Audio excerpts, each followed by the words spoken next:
My wife's heart rate hit 172 during a quiet budget meeting. Her heart rate hit 172 during a quiet budget meeting. And mine hit panic during leftover lasagna. The GPS swore she was at the office, which recently migrated across town into a building with a suspicious doorman. I told myself I wasn't paranoid. I was just reading numbers like a concerned accountant with commitment issues. Then her watch chirped, "Great cardio with Marcus." I stared at the screen while my dignity and blood pressure raced each other. Okay, I thought. Confirm the whispering data without going full raccoon.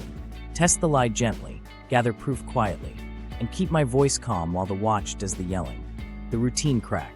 The routine didn't break, it frayed.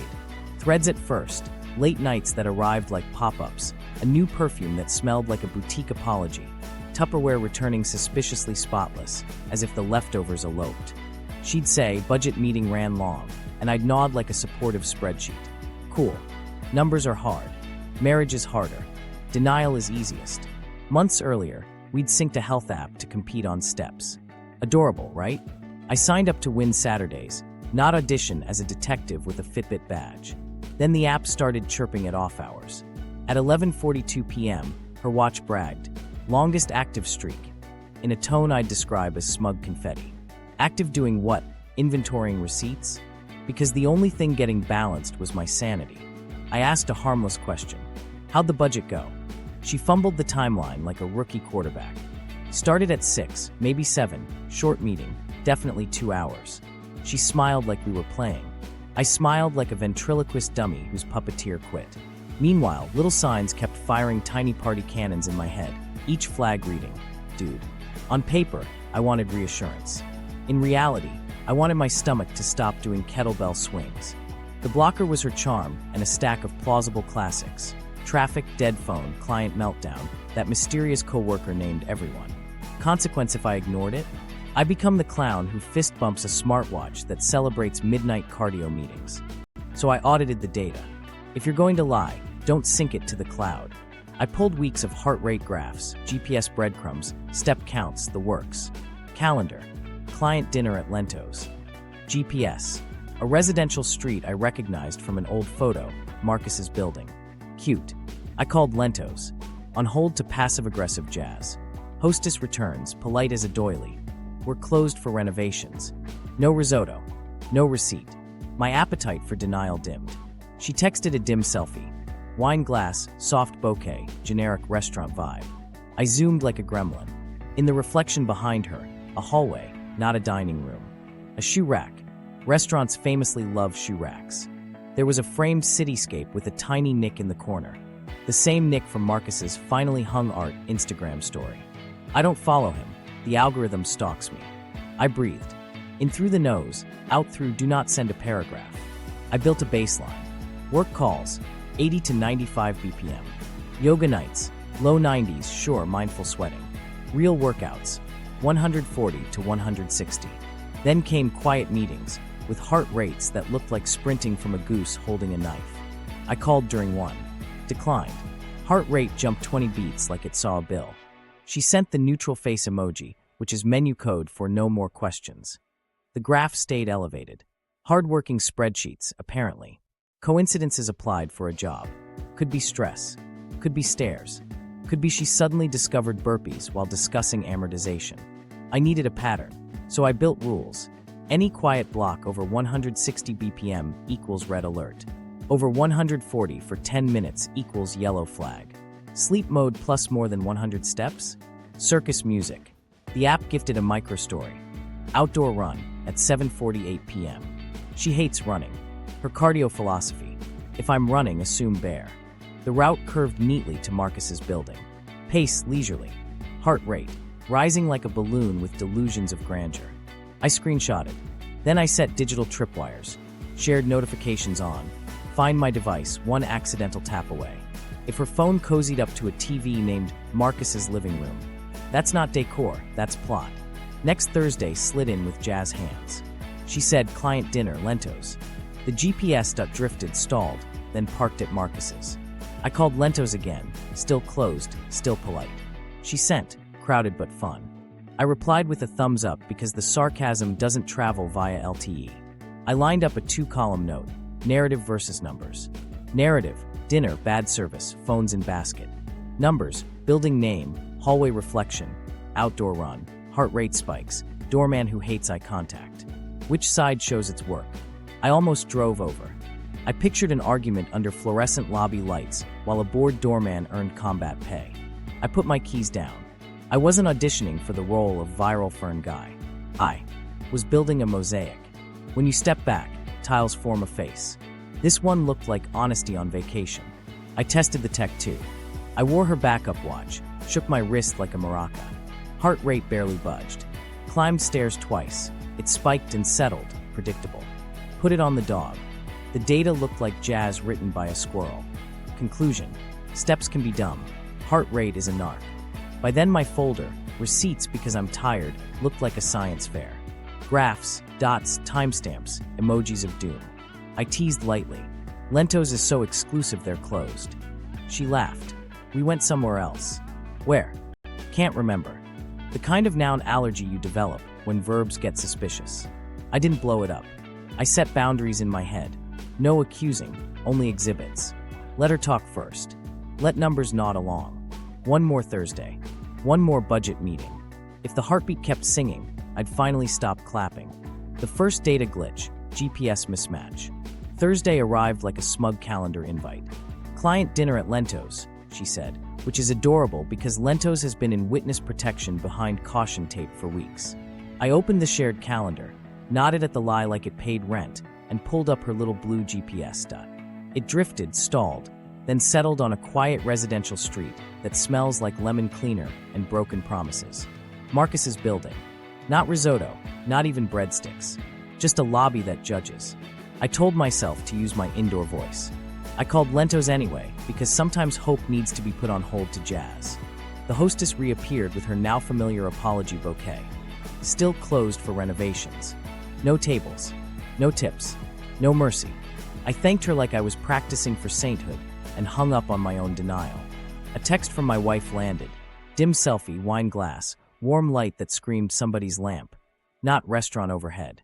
Caption: crowded but fun. My thumb hovered over sarcasm. Instead, I zoomed in like a gremlin. In the framed photo's reflection behind her, a hallway. No tables, no servers, a skinny shoe rack doing community theater as proof.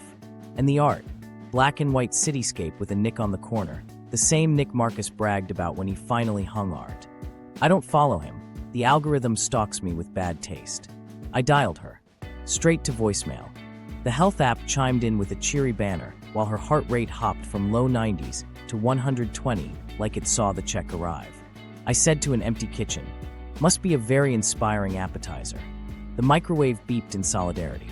She texted, "Service is spotty. Talk later." The exclamation point worked hard. I sent a thumbs up because I'm fluent in passive agreements. Meanwhile, the watch announced outdoor run at 7:48 p.m. like it was introducing a headliner. She hates running. If she's running, assume a goose with a switchblade. The route curved neatly from near her office to Marcus's door. Pace, scenic gossip. Heart rate, steadily climbing toward this isn't budgeting. I opened a note titled Narrative versus Numbers and started my 2-column romance. Narrative, client dinner, crowded, phones in a basket, spotty service. Numbers, Lentos closed, GPS at Marcus's, hallway reflection, shoe rack cameo, outdoor run to not running, heart rate spikes. I wasn't even angry. I was busy. The GPS dot pulsed like Morse code for you know this. I flicked to satellite view and got a clear shot of the building's brick. Same crooked mailbox from a months-old sandwich photo where Marcus is waving in the background like a foreshadowing in turn. My stomach did a cartwheel and landed on its face. I considered driving over, performing a lobby monologue under fluorescent regret while a doorman played referee. But I'm not auditioning for Man Yells Near Fern. I set my keys down, poured water I didn't need, and let the data keep talking. It never interrupts. At 8:02, the GPS jittered to the elevator area, climbed one floor, then parked.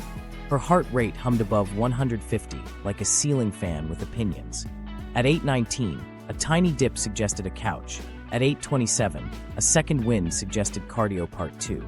The watch tried to be encouraging about intervals. The watch is an optimist. My folder is not. She sent, headed home after this. at 9:05. The dot lingered, then finally left at 9:22 with a small loop behind the building. The kind of detour you take when you remember a lie needs a bow. The city traffic map glowed green. She texted, "Traffic is a mess." I replied, "Drive safe." I'm not here to win snark. I'm here to win clarity. Back home, I stitched timestamps like I was tailoring a suit. 7:06, boring meeting. 7:31, heart rate to 142. 7:36, arrival at Marcus's. 7:38, my call to voicemail. 7:44 to 7:58, sustained over 160. 8:02, elevator blip. 9:22, exit. The shape of the night was a confession drawn in red ink. She walked in at 10:11 smelling like detergent we don't own and a boutique candle named Regret. "Crowded," she said, kissing my cheek. "Phone's in a basket." I nodded and fed the dog to keep my hands busy. The dog ate like a professional. I saved my appetite for facts. Later, in bed, sleep mode tried to bless her with blue arcs and a gold star. The raw log told a different bedtime story. Steps between 10:10 and 10:40, heart rate hovering in the low hundreds like adrenaline forgot to clock out. At 10:29, the watch applauded. Move ring closed. Because nothing says tranquil slumber like finishing cardio in pajamas. I tested my own sanity by rewatching the map like a tiny documentary. The dots didn't change. They never do. I exhaled the last of my hope and inhaled a plan. One more Thursday, I'd said. Fine. But Thursday had already told me its real name. In the morning, she hummed over coffee, told me it was productive, and thanked me for being understanding. I smiled like a polite exit sign. My folder, Receipts Because I'm Tired, had a new wing, the shoe rack exhibit. The narrative could keep its brick restaurant. The numbers had already paid the bill. Calibration night, establishing baseline. I decided to stop arguing with vibes and start graphing. Feelings improvise, numbers do scales. I pulled 3 calm weeks from our shared app and built a museum of her pulse. Monday staff calls, 82 to 92 BPM, steady as elevator music. Tuesday yoga, low 90s, the kind of serenity you get from scented candles and quiet side eye. Real workouts. On the rare day she tolerated a trainer. Peaked 150, sometimes 160 if someone yelled about core. That gave me a clean silhouette. Normal days hum. Real effort climbs. Then I held that silhouette next to the budget meeting nights. The shape didn't hum, it stabbed. A neat plateau at 95, then a sudden leap to 140, then 158, then cling there like a cat on curtains. Not sprint spikes, those pop and fall. This was sustained. Commitment cardio. My stomach took notes. I needed rules before I turned into a conspiracy blog. So I wrote them like a lab coat. Red alert if her heart rate goes over 160 during any quiet block. Yellow flag for sustained 140 plus 10 minutes during meetings. Clown music if sleep mode claims lights out while more than 100 steps happen in half an hour. 3 events, separated by days, before I escalate. No single night heroics, no kitchen court. I tested the hardware because if I'm putting my sanity on a wrist narc, I want calibration. I wore her backup watch and tried to game it. Vigorous wrist flicking? Steps lied, heart rate did not. 2 trips up the stairs. Spiked to 120, settled back in 3 minutes. Sat still, breathed shallow, watched it hold my 68 like a librarian. Put it on the dog, chaos ensued. Conclusion: accelerometer can be dramatic, but the heart sensor is a snitch with tenure. Night 1 of the study landed like a lullaby. She read, scrolled, slept. Heart rate glided down to the 70s, stayed there, 1 bathroom blip, at 3:11 a.m. Step count, 0 except for the blip. Summary and Raw sang the same song. My spine unknotted 1 vertebra. Night 2 volunteered material. Calendar said late client emails. At 8:52, heart rate climbed from 92 to 118 and hung there. At 9:11, 131, then 138, hover, dip, hover. Not damning, just noisy. I logged it as gray. Then at 9:36, she declined my harmless check-in call, and her pulse hopped 10 beats like it remembered a secret. I put my phone down and let the microwave be my therapist again. Night 3 wanted to be innocent and failed the vibe check. Sleep mode flipped at 10:06. The summary drew peaceful REM clouds. The raw ledger said otherwise. Steps ticked 34, then 61, then 103 between 10:12 and 10:29. Heart rate rode the low hundreds like a car idling in the driveway, then slid only after the shower stopped whining. The app still handed out a gold star for asleep by 10:05. Sure, January. I cross-compared quiet nights from last month, the ones that actually looked like sleep. 0 steps, steady descent, a single 3 a.m. spike for water, back down. The meeting nights had signatures. A staircase up at the top of the hour, a plateau above 150, and the kind of post-10 p.m. fidgeting that closes move rings in pajamas. Patterns don't care if you laugh at them, they repeat. To keep myself honest, I ran a placebo night. I set my own sleep mode and doom-scrolled in the dark. The summary pretended I was meditating. The raw data rolled its eyes and logged my thumbs. Translation: summaries sell bedtime stories, logs sell receipts. Guess which store I'm shopping at? I added one harmless pressure test. A plumber appointment she had to sign for between 1 and 3. She texted "got it" with a heart. At 2:13, she wrote, "Traffic is awful." Her GPS sat still inside a residential block. Heart rate: 112, the tempo of definitely not in a car. I marked it as yellow. My rules said don't confront, aggregate. By the end of calibration night, I had a legend taped to my brain. Green, normal drift. Yellow, spicy but arguable. Red, sustained 160 during alleged quiet plus a location fib. 2 reds, equal a conversation. 3 equal terms and conditions. Humor would carry the talk, timestamps would carry the day. The last sanity check was the watch's motion tagging. It had labeled a previous apartment visit outdoor run, which is adorable because balconies are not tracks. I tapped through the sensor data, cadence inconsistent, GPS jitter fixed inside the same building footprint. Mislabeling? Yes. Misreading? No. The heart's rhythm doesn't know PR spin. So I set the board. Notifications toggled. Screen recording rehearsed. Thresholds inked. And one quiet promise to myself: if the numbers and the narrative argue, the heartbeat wins. Not because I want to catch her, because I want to stop catching myself. The digital traps. I moved from vibes to tripwires. Not spy movie nonsense. No plants with cameras, no trench coat near a hedge. Just toggles, nudges, and polite accidents. I turned on every shared health notification our app allows, the ones that toss confetti like a kindergarten teacher. Workout complete. Great, teach, grade it too. Then I slid into device settings and made Find My Device, one reckless thumb tap away. Oops, did I ping? If her phone cozied up to anything named Marcus's living room. I wanted to see that friendship bracelet sparkle. First bait, the calendar friction test. I scheduled a plumber between 1 and 3, must sign for access, and made her the primary contact. Bolded number, can't miss instructions, low stakes pass/fail for reality. She heart reacted. Got it. At 2:13, she texted, "Traffic is awful." The city map looked greener than a salad. Her GPS that didn't move. Her heart rate idled at 112, the tempo of couch, not car. I logged yellow and didn't gloat. You don't spike the ball on the 20. Second bait, the AirPlay roll call. Earlier that week my phone had discovered a new cast device without my consent. Marcus's living room. I screenshotted that lineup like it was senior photos. That name wasn't a clue, it was a monogram. I waited, patient as a librarian with gossip. Third bait, the harmless whoops ping. At 7:12 on a Thursday labeled budget wrap, my thumb slipped. The Find My chime sang, and my screen briefly flashed the connection overlay. Ping sent to her phone, audio output available near Marcus's living room. Not a smoking gun, more like a candle labeled evidence. I captured it anyway. Screenshots don't blush. The app chimed in with its own jazz hands. Outdoor run started. She hates running the way cats hate bathtubs. GPS drifted from her office and took a scenic beeline toward Mr. Living Room. Pace, casual gossip. Heart rate, gradual climb. The watch labeled it intervals, which is generous. I labeled it narrative, meet numbers. I set a new tripwire, a shared shopping list with painfully specific items. Our weird coffee filters, her least favorite moisturizer, dog treats sold only near our house. She checked nothing. Meanwhile, her step log gave a tidy little burst around 9:06, then went still.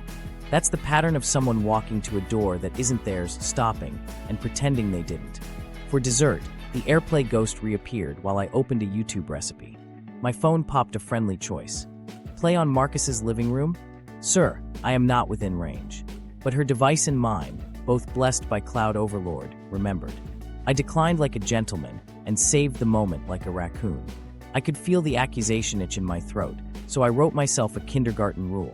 Questions only with exhibits, no monologues until the charts sing harmony.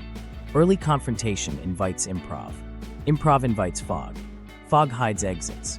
So I stacked Thursday like a Jenga tower. 6:58, boring meeting. 7:11, outdoor run.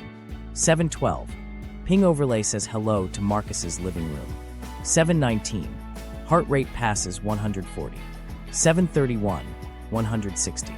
The mapped-up paused at the corner like it remembered it had a conscience, then floated into his building with the confidence of a bad decision. I started a screen recording not because I'm dramatic, but because my future self appreciates reruns. Then I added the plumber reschedule email as garnish. No one answered the buzzer. Will return Monday. Her text to me at 2:13 claimed gridlock. Her GPS at 2:13 claimed couch lock. The math showed its work. Still, I wanted one trap that felt almost sweet, something that would look innocent in the group chat of my conscience. I added a calendar invite. Budget check at home tomorrow, wine and pasta. She accepted with a heart. If she bailed or ran late, I'd have timestamps cuddling up to the next red line. If she showed, the stage was set for the calmest presentation this marriage has ever endured. At 8:02, GPS jittered by the elevator, then climbed a floor. Heart rate hummed in the 150s like a ceiling fan with secrets. At 8:19, a lull suggested furniture. At 8:27, another climb suggested cardio round 2. The app cheered in orange rings, oblivious to context. The watch does optimism. My folder does context. At 9:05, she texted, phones in a basket, headed home soon. The dot lingered like it had stage fright, then finally left at 9:22, executed a coy loop behind the building. Second thoughts, souvenir, who knows, and joined a traffic map that screamed clear. She reported messy. I reported drive safe. Sarcasm stayed on silent. Back home, I tidied the timeline, taped it to my patience, and tucked a joke in my pocket. Humor lowers shields. Charts set the terms. Tomorrow wasn't for rage. Tomorrow was for rhythm, her words on one side, her heartbeat on the other, and me in the middle asking which song we're dancing to. I closed the apps, fed the dog, and practiced not raising my voice. The traps had sprung without theatrics. No bushes, no stakeout, no viral fern. Just settings, notifications, and the quiet betrayal of a device that claps for any kind of cardio. The heartbeat doesn't lie, Spike Night. Thursday wore a name tag that said boring, which is cute for a night planning a fireworks show. At 7:04, she texted, starting, the kind of calm preamble you put over elevator music. I set my phone on the counter, screen recording ready, notifications on stun. The shared app showed her sitting pretty at 88 BPM, the pulse of a yawn. Good. Stay boring. I can live with boring. At 7:19, the outdoor run banner slid in like a stagehand tripping over the curtain. She hates running. The GPS that drifted off her office block hesitated like it remembered we were married, then resumed its gentle glide toward Marcus's building. Heart rate, 101, 112, 126. I didn't move. I watched the red line climb, as if it had somewhere better to be. I called. It rang once, coughed, then bounced to voicemail with the chipper professionalism of a receptionist who knows you're not on the list. Her heart rate leaped to 148, then 157. The GPS dot reached the lobby and quivered near the elevator. That little jitter the map draws when metal messes with morals. I whispered to the dog, it's intervals, and he tilted his head like, buddy, I only run for squirrels. At 7:31, the red line crossed 160. It didn't spike, it rose like a sun with opinions. 164, 169, 172. The watch labeled it high-intensity interval training, which is generous. The room felt weirdly quiet, like the numbers were taking up sound. I pinched the screen to zoom the route. The breadcrumb trail ended inside the building's footprint, then a tiny stair step up one floor at 7:34. The kind of move stairs make when they're complicit. She texted, phones in a basket, no calls, at 7:36. The heart rate stayed at 168, as if it had never heard of baskets. I replied, all good, because I am incredibly chill on paper. the confetti animation fired from her app. Move ring on pace. And my dignity tried to jump out a window. Time slowed into 30-second chunks. 7:42, 171. 7:44, 172. Sustained. Not panic. Not treadmill. Commitment cardio. The GPS dot went still, then traced a short line, then still again. Small moves inside an apartment that calls itself a living room on AirPlay like a reality show contestant. I let the recording run. I breathed like an amateur. At 7:58, the line slid to 154, then hovered. At 8:06, it bumped to 161, the second wind anyone with a conscience recognizes too late. The app cheered again with orange ambition. I wanted to mute optimism. I settled for saving it. At 8:12, a noise alerts paused during focus. Banner tried to tuck the night in with a soothing moon. The raw numbers ignored the bedtime story. Steps whispered 23, then 19, then 11. Heart rate, 143, 149. The GPS dot nudged to the kitchen area on the floor plan I once saw in a listing when I looked up rent and called it aspirational. Turns out aspirations have shoe racks. I texted, "Need anything from the store?" At 8:15, a civilian test balloon. No reply. The line didn't budge. At 8:19, it dipped to 132. At 8:27, a crisp rise to 156. I said to no one, intervals, and the dog sighed like man, stopped narrating. By 8:41, the line settled to 119, the cozy pulse of a couch confession that never arrives. At 8:52, a tiny jump, then quiet. At 9:05, her text, headed home. The GPS didn't. It lingered. 9:12, a small loop toward the back of the building that forgot my something detour you draw when you remember you left the truth behind. Then 9:22, departure. Traffic map green. Her next message, traffic is a mess. I sent, drive safe, and didn't donate any sarcasm to charity. I rewound the screen recording and watched in silence, as if it were a nature documentary. The predator approaches the watering hole. The antelope texts phones in a basket. The heart rate narrates the hunt. It's almost soothing when you remove the part where it's your life. At 9:39, she pinged almost home, just as the app prepped wind down. The GPS tagged our street at 9:58. At 10:03, sleep mode flipped the crescent moon like a hall monitor. The raw steps said otherwise. 34, 61, 103 between 10:10 and 10:29. Heart rate at home, 106, 112, 108. The watch through confetti. Move ring closed.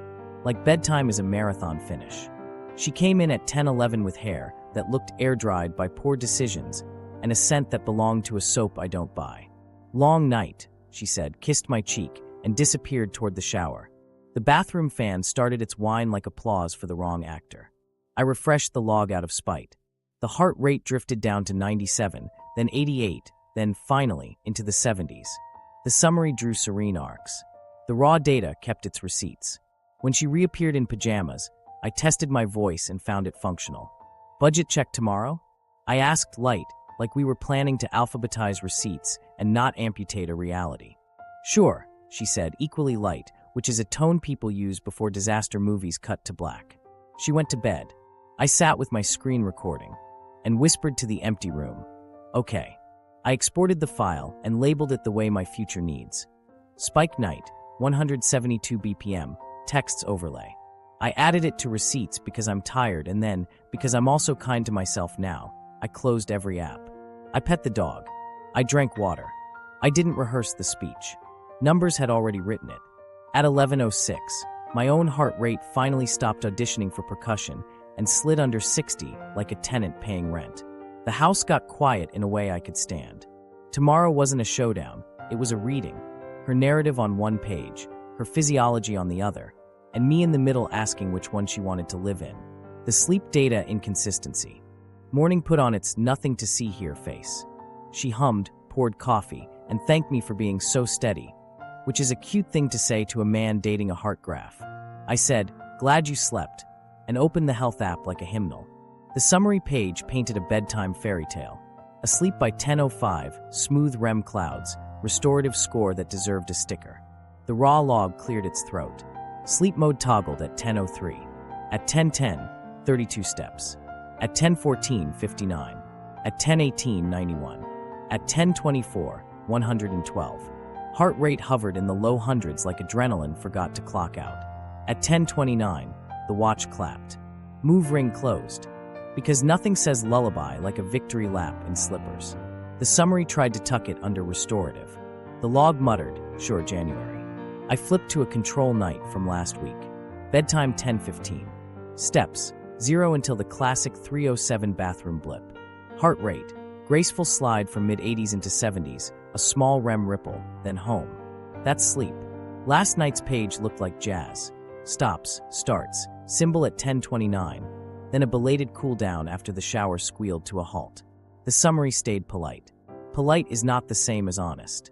To be fair, I tested the algorithm on myself because I enjoy being insufferable with rigor. I set sleep mode, lay in the dark doom scrolling, then got up, paced to the kitchen, poured water I didn't need, and returned. Morning summary congratulated me on winding down. The raw data rolled its eyes and logged my goblin walk. Conclusion, summary smooth, log snitch. She glanced over my shoulder and chirped, "Hey, sleep score finally decent." I said, "Nice." In the voice you use when a waiter asks how everything is and you're chewing a lemon. She kissed my cheek and left for work, trailing that boutique soap that isn't in our house. I stared at the screen and reminded myself, I'm not litigating her, I'm litigating my sanity. I drilled deeper into the motion traces. The accelerometer flagged medium movement, bursts every 4 to 6 minutes from 10:10 to 10:40. Not tossing, not repositioning. Walk, pause, bend, repeat. The choreography of steps between bedroom, bathroom, closet, mirror, back. GPS stayed pinned to home like an alibi written in crayon. The shape of it whispered, activity, while the crescent moon icon cooed, should dream. The moon lies to be kind. The log can't afford kindness. Next, the heart curve. True sleep descends like a ramp. Last night descended like a drunk escalator. 106, 112, 108 stall, dropped to 96 after the shower's cool down, then finally a long slide into 70s once the performative hygiene ended. The watch even hit a notification under focus. Noise monitoring paused, which is adorable because it's the only thing that paused. I pulled 2 other early nights from last month to be my placebo twins. Both showed sleep mode at 10ish, steps near 0, 1 bathroom cameo, ramp down. The meeting nights I'd flagged shared the same skeleton. A 9-something spike that held, a 10-something flurry of steps, and a late slide into calm. Patterns are rude that way. They don't care if you're tired of finding them. I asked myself the bored detective questions. Could she be packing? Sure. Every Thursday. Did the shower steam fool the sensor? Possibly. Did the dog wear the watch again? No. Last time the data looked like a squirrel wrote it with jazz hands. Was it anxiety? Maybe, but anxiety usually stutters. Last night held a beat like a song stuck in a headboard. I printed 3 pages because paper feels less crazy than a phone. Page 1, pretty sleep summary, moon and all. Page 2, step histogram 10 to 10:45 with those 4 nervous mountains. Page 3, the heart line singing soprano at home. Side by side, it looked like a children's book arguing with a ledger. The book said happily ever after. The ledger itemized midnight. Then a tiny cherry I didn't order. The fitness app, beneath focus, quietly awarded her a streak on track at 10:29. The confetti that snitched. I screenshotted and told the ceiling, "Thanks, participation trophy." I needed one more sanity control. I mapped a true stress night from 2 months ago when her boss detonated Slack. Heart rate spiked. Yes, but it yo-yoed up and down with typing pauses, no sustained 160s, no. Bedtime step parade. Stress is a drummer. Last night was a drumline. So the inconsistency isn't subtle. The narrative says asleep by 10:05, the summary cosigns, the raw data says closing rings in pajamas, and the heart agrees with the raw. I can debate motives, I can't debate cadence.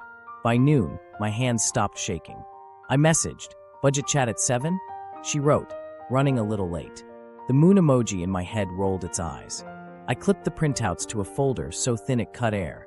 Sleep story versus sleep facts. I wasn't going to accuse. I was going to hold 2 pages up and ask which one we're living in. Then I made tea, fed the dog, and practiced the one line I could say without shaking. Walk me through this. The soft confrontation, test balloon. Morning coffee is where brave people lie. She slid me a mug, kissed my cheek, and offered the kind of smile that tries to prepay for forgiveness. I took a sip and set my voice to friendly. How was Lentos? She said, crowded, like the word had muscle memory. I nodded, admired the weather, then let the marble roll. Funny, I called yesterday. Renovations. Closed. Her eyes did a tiny stutter. Right. We went somewhere else. New place. What's it called? I asked, polite as a doorman. She considered a spot near my shoulder. Can't remember the name. Lots of brick. I said, wow, my favorite building material. I didn't pull the pin, I set the scene. I dropped one mild screenshot on the table, her calendar entry beside the restaurant's closed banner. Not a trap. A nudge. She blinked, shrugged, and submitted glitch as a character witness. Apps are messy. True. So are stories. I kept my tone low. I tried calling during the meeting. Straight to voicemail. Phone's in a basket, she said, confident as policy. Totally, I said, that explains some of it. Then I slid one cropped photo across. Just the reflection behind her wine glass. No face, no address. A hallway. A shoe rack. Not a dining room. It felt like holding up a feather and asking if it's wind. She inhaled slow. Angles are weird, lighting is weird, cameras lie. Cameras do lie. I nodded like we were co-authoring a textbook called How Optics Betray Everyone. I closed my phone, which made her shoulders drop a centimeter. That's when she tried a pivot. Why are you checking up on me? I said I'm checking in, not up. We opted into the app when we were busy roasting each other's step counts. This isn't an ambush, it's a temperature check. She called it controlling, soft and practiced. I took the word, turned it over, and put it down. Then I asked for something smaller than trust, a consistent noun. Where was dinner? She offered a co-worker's place. Group hang. I asked who. She named 2 people who wouldn't recognize that hallway. I repeated one, she corrected it. The timeline tripped. I changed the subject on purpose. Boundaries land softer when they ride in on something comfortable. Budget check at home tonight. I'll cook. She agreed with a grateful speed. Cool. Then let me show you why I want that. I opened my phone for one more micro exhibit. A location hovering near an address that isn't a restaurant. Not accusatory, just cartography. She stared, then said, it was work, I can't say more, it's not my story. That line arrived ironed. Here's where I stopped playing detective and started playing adult. I'm not here to interrogate you. I'm asking you to pick which version we're living in. The one where apps glitch exclusively on Thursdays in your favor, or the one where our communication needs a mechanic. If it's the first, I'll drop it. If it's the second, we pause and get help. Her mouth tightened. Are you accusing me of cheating? I shook my head. I'm asking you to look at the friction between your words and your heartbeat and help me reconcile them. If you can't, that's an answer. I kept my hands open on the table, so the moment had nothing to push against. She softened, reached for my fingers, and said she loved me. I squeezed back and didn't hand the line an alibi by repeating it. I said I love clarity. She half laughed because the joke wasn't kind and wasn't mean, it was true. We went to work. I kept the day quiet. No more screenshots, no more marbles. Just a plan and a pasta night. At 6:50, I plated the sauce and breathed like a man preparing to read out loud. She came in with apologies and grocery store flowers that still wore their barcode tag. We ate. I made easy jokes about the dog's resume. Her shoulders dropped another centimeter. When the plates were pushed away, I pulled out 2 blank sheets and a pen. Not slides. Not the folder. Just paper. I said, let's do a tiny audit you first. Write what last night was. Start time, place, phones when you left. She grinned, nervous. This is dramatic. I said drama is loud. This is quiet. She wrote. I nodded at each line like a metronome. Then I wrote my version beside hers. Not evidence, just beats. Call to voicemail. Phones in a basket. Sleep by 10:05. I stopped there and looked at her. Do we agree? She hesitated, then said yes, mostly. Great. I circled the overlaps like a teacher who wants to pass a student. Then I said the line I'd practiced. Walk me through the steps between 10:10 and 10:40. She froze. The air changed. She tried a smile that didn't pass quality control. What steps? The ones your watch logged while sleep mode played lullabies. I didn't pull out the printouts. I kept the page blank between us. Blank pages are less humiliating. She swallowed. Steam from the shower? I shook my head. Steam fogs mirrors. It doesn't count to 112. Silence stretched, thin as floss. I cut it gently. We can keep guessing, or we can pick clarity. If the story you want is apps lie, I'll stop asking. If the story you want is we need help, we call a counselor tomorrow. Either way, Thursdays stop being budget cosplay. She exhaled into her palms. I'm not ready. That's honest, I said. Honesty gets you time. Fog doesn't. So here's the test balloon. No more basket nights. If a meeting needs you, I can call and hear your voice for 15 seconds. If your heart rate lives above 160 during a quiet block, we talk that night, not next week. It's not punishment. It's a pause button. She nodded, eyes wet, anger cooling into something less useful. Okay. I'm not saying you're right. I'm saying okay. It wasn't a confession. It was the sound of a door unlocking somewhere we couldn't see yet. I let it be enough for a night. I cleared plates. She dried. We did the small choreography of a couple not collapsing. When she reached for me, I let the hug be brief and real. Then I said I'd sleep in the guest room to give us space. She didn't argue. The dog chose me, as always. Before I turned off the light, I texted her the counselor's name and 2 time slots. No speech, no accusations, just logistics. The balloon floated. It didn't pop. Tomorrow could decide whether we reel it in or cut the string. The presentation, numbers versus narrative. I opened with a joke because knives wrapped in jokes cut cleaner. Your watch is campaigning for Employee of the Month, I said. It keeps clocking you in. She rolled her eyes, a good sign. Humor meant oxygen. I set the laptop down, but not the folder. No ambush. Just a reading. 2 columns on the screen. Your words, your numbers. I pointed to 704, starting. Calm heart at 88. Boring, achievable. She nodded. Next beat, 719, outdoor run starts. You hate running. GPS leaves your office and drifts. Heart rate, 101 to 126. I didn't add tone. I let the room be the tone. She said tech labels wrong. True.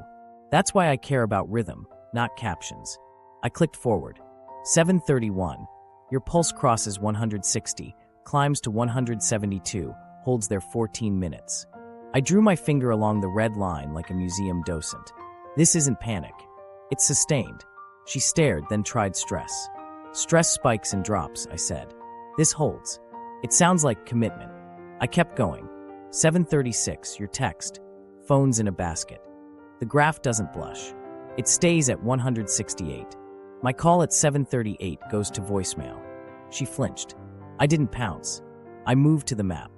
The breadcrumb trail lands in Marcus's building at 734, then a tiny stair up 1 floor at 735.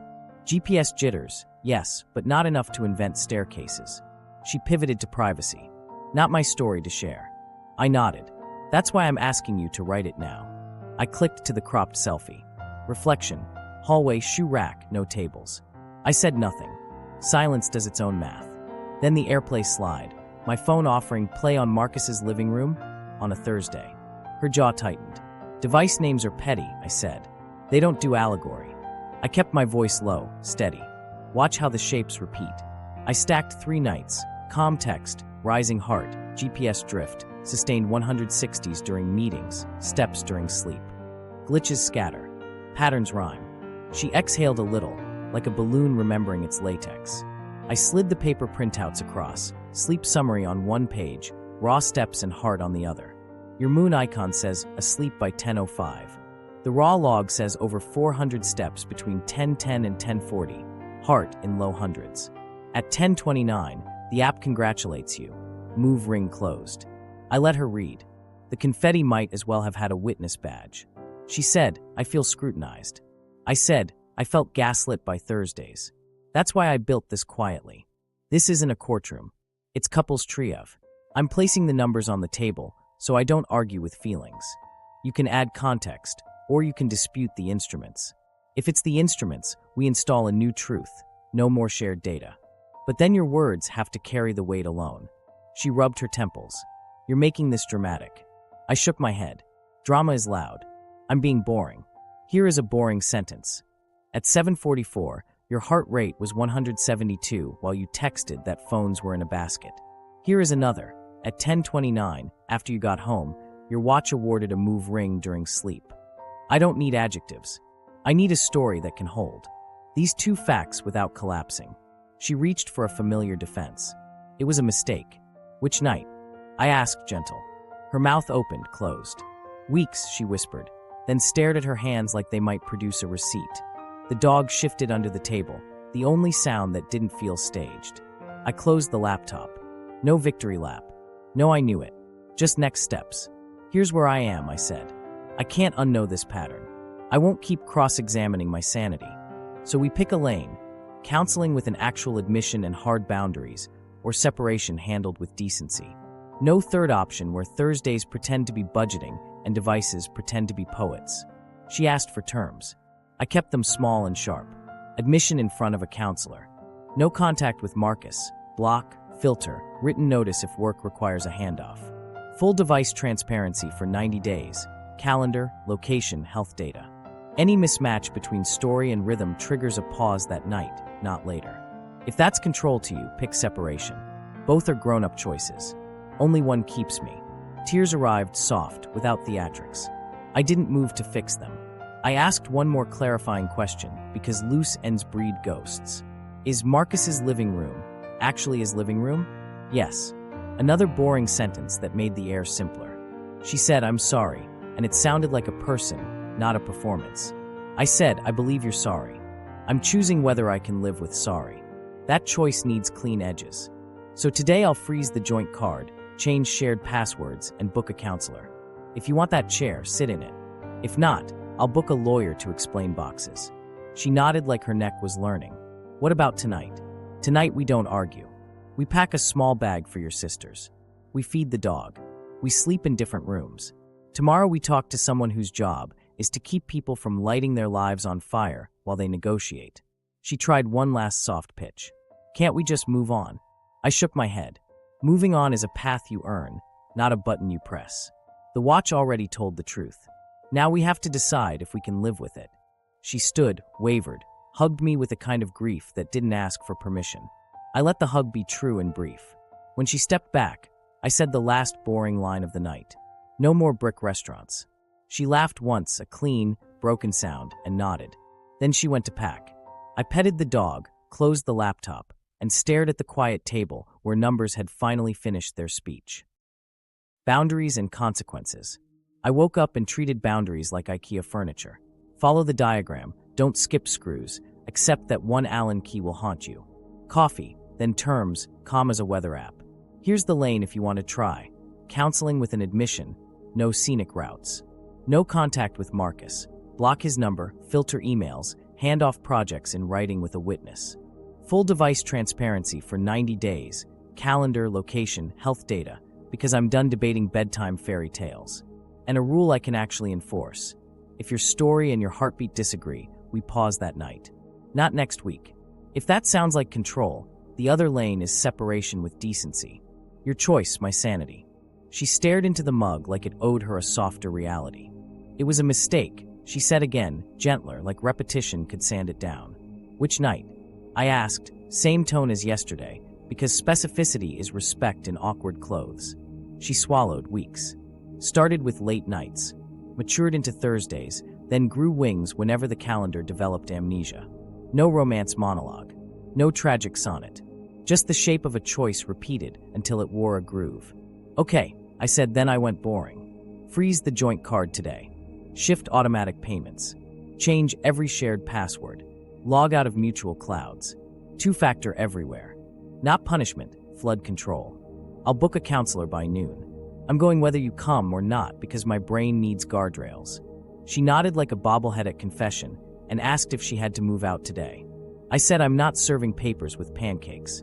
You can stay while we sort next steps, or go to your sister's while we breathe. What I won't do is pretend next Thursday is about budgets. She chose her sister. That felt honest. She started packing in quick, efficient motions that said more than any paragraph. Clothes first, then the hair tools that sound like a jet engine, then the makeup bag with enough brushes to paint a mural of denial. I watched and labeled boxes in my head. Items, timelines, lies that prefer brick. We negotiated the dog like diplomats. She asked if he could come some nights. I said the dog has a vote, and he's already filibustering on my lap.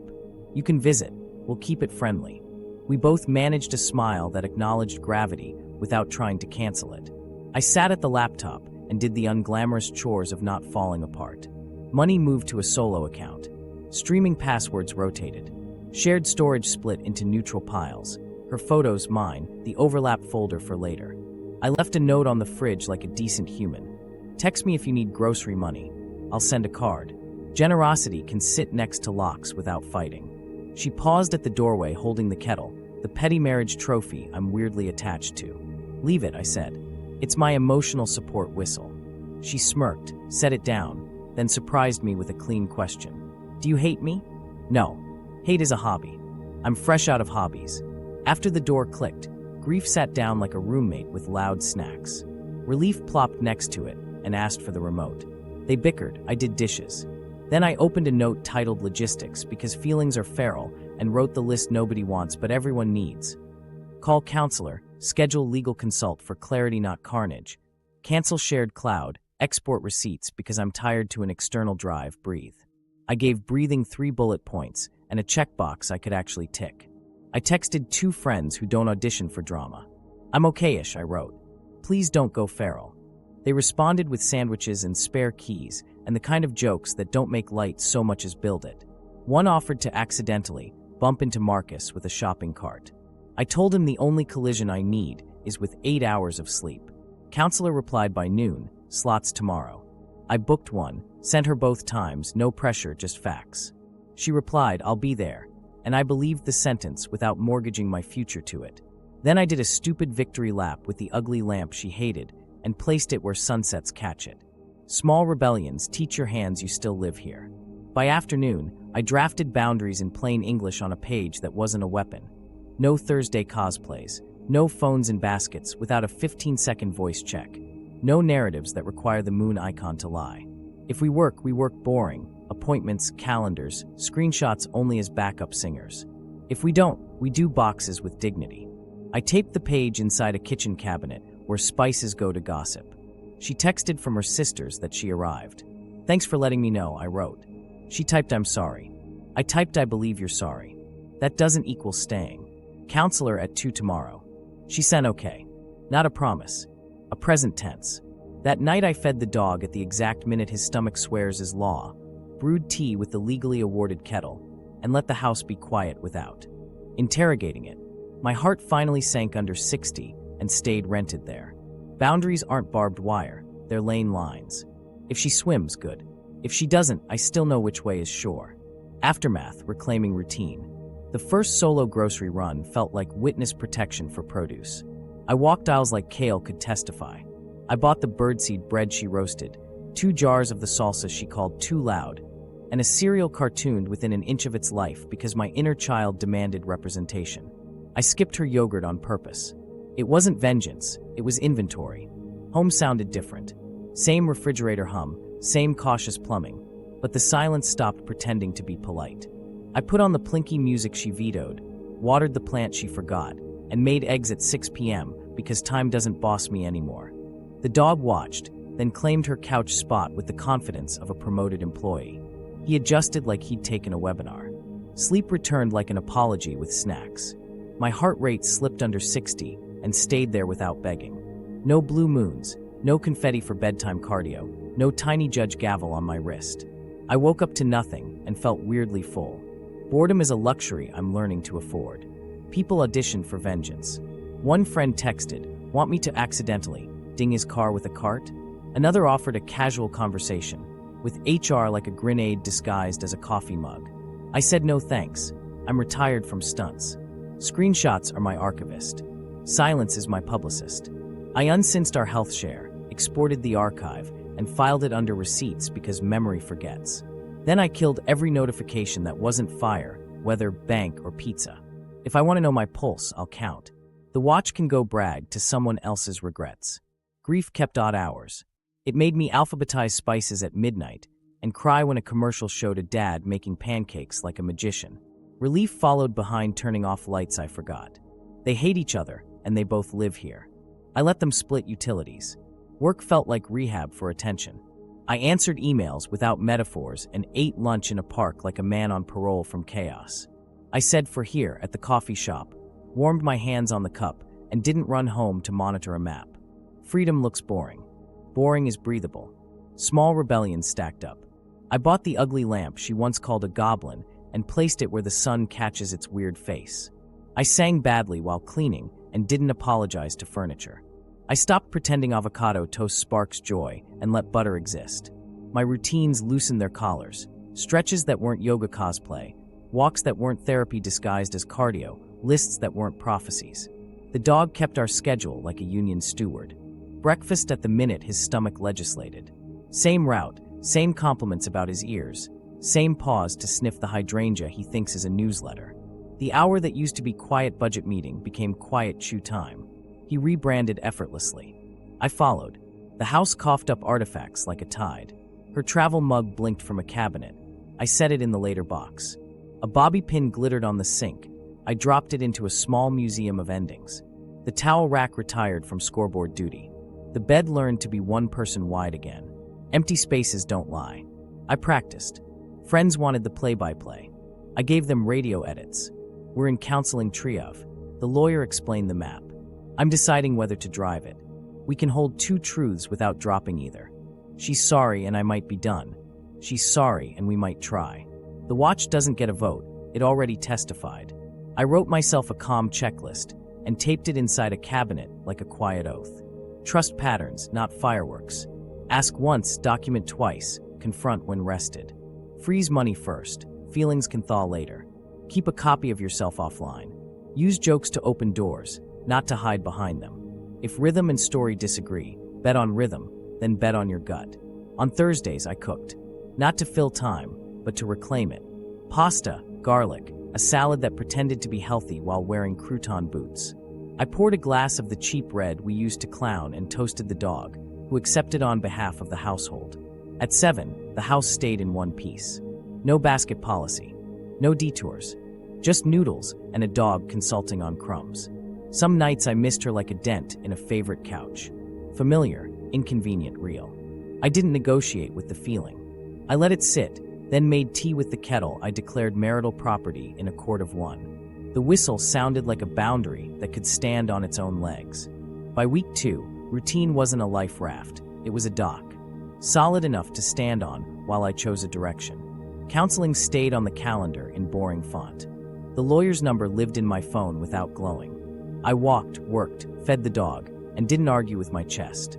The quiet didn't ask for explanations. That felt like a miracle I could measure. Practical takeaways, red flags and sanity savers. Here's the toolkit I wish I had stapled to my forehead before my life auditioned for a spreadsheet. Use what helps, ignore what doesn't, and keep your dignity on a leash. The triangle test, calendar, GPS, receipt. If the calendar says Lentos, the GPS should be near Lentos, and something should charge your card for something shaped like dinner. 2 out of 3 can be noise. 1 out of 3 is fiction with appetizers. Baseline before blame. Pull 2 or 3 calm weeks of heart rate and sleep for your person. Learn they're boring. Meetings might live in the 80 to 95 range. Real workouts might kiss 160. Decide your own red lines in normal language. Over 160 during quiet time means pause and talk. Sustained versus spike. Panic spikes and drops. Exercise rises and holds. Stress, that sits north of 160 for 10 minutes dressed as a budget meeting, is rarely a memo panic. Listen for holds, not hiccups. GPS mismatch. Restaurants have addresses. Apartments have shoe racks. If your map keeps drifting to a specific building, label it .of interest and stop arguing with adjectives. Selfie vibe check. You don't need to CSI pixels. Just notice environment. Warm lamp light, personal art, shoe racks, no other tables, no server blur apartment. If everything looks staged and airbrushed, the truth probably is too. Sleep summaries lie politely. The moon icon wants everyone to get an A. Pull the raw log. If steps tick into the hundreds between 10:10 and 10:40 while the summary says asleep by 10:05, that's not insomnia, that's activity in slippers. Motion patterns matter. Tossing rolls. Choreography walks, pauses, bends, repeats. If the accelerometer flags medium movement bursts every few minutes, you're not watching Bad Dreams, you're watching errands. Device roll call. Open your AirPlay/Bluetooth cast list. If Marcus's living room appears and you don't live with a Marcus, congratulations, your ecosystem is a gossip. Screenshot calmly. Label it boringly with date and time. Microtests, not traps. Gentle nudges reveal more than theatrics. A quick check-in call at the top of meeting time. A must-sign appointment window. A shared shopping list with items only your house uses. Reality will wave or it won't. 3-event rule. 1 night is coincidence. 2 is a pattern sketch. 3 with the same shape equals syllabus. Don't confront on night 1. Document 3, separated by days, so you don't indict on vibes. Narrative versus numbers worksheet. 2 columns. Left, their words. Right, timestamps, heart rate, GPS. You're not prosecuting. You're preventing your future self from apologizing to gaslighting. Language upgrade. Swap, are you cheating? For here are the facts. What story fits? Swap, you always, for this shape repeats on these nights. Swap, I'm paranoid, for I'm correlating. Boundaries you can enforce. If heart rate and calendar disagree, we pause and talk tonight. 15-second voice check during phones in a basket events. No more shared data games, either transparency or we downshift. Finance first aid. Freeze the joint card when patterns confirm. Move autopays. Update passwords. 2-factor everything. Broken hearts don't pay late fees. Banks do not accept but my feelings as currency. Support squad rules. 2 people maximum. Pick the spreadsheet friend and the sandwich friend. No vigilantes. Outrage is a sugar high. Logistics feed you. Humor is tool, not rug. Use jokes to lower the temperature so truth can enter, not to cover the burn. Your watch is employee of the month. Got us to the charts. The charts did the work. Noun allergies. We went somewhere else. Can't remember the name. Phones in a basket. New spot with brick. When nouns disappear, trust exits with them. Tech calibration. Test the device on yourself. Learn what mislabels and what doesn't. My watch lied about outdoor run inside a building. It did not lie about 172 BPM. Pause protocol. When the 3rd event lands, stop debating. Counseling or logistics. No threats, just structure. Fog is the enemy. Clarity is the tool. Archive and exhale. Keep receipts so you don't rewrite history later. Then turn off the alerts, unsync what needs unsyncing, and reclaim quiet. Data got you out. It doesn't need to narrate your healing. If one line needs to live on your fridge, write this: trust patterns, not fireworks. Then feed the dog and yourself on time. Your nervous system will thank you before anyone else does. Her watch still chirps, rings closed, while mine finally says, lights out, and the dog stamps approval with a tail thump that sounds like a gavel. Want more stories where the data refuses to lie for the narrative? Subscribe, drop your funniest tech snitched on me moment, and stick around for the next episode, where a forged will meet a very bored lawyer with excellent snacks. New stories every week. Bring yours.